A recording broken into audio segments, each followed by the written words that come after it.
Good morning Luzon, Visayas, and Mindanao. Ano na po sa atong regular live no sa short fish guide. So update ata sa result gahapon no. Sa 2 PM is 703. 5 PM 134. 9 PM 741. Ang atoan ng mga resulta gikan sa 2 PM up to 9 PM puro slide kanang 703 ang atoan na 072 kanang 134 ang atuan na atay 213 243 o puro gid slide. So karon kani June 21 kana atong guide karon mga paps no. Guide na to sa June 21 man atong guide mga paps laraw.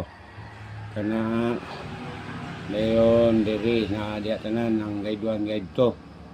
So, kanala mga paps atong guide karon no sa June 21 ug may buntag kanyo kan daghang sa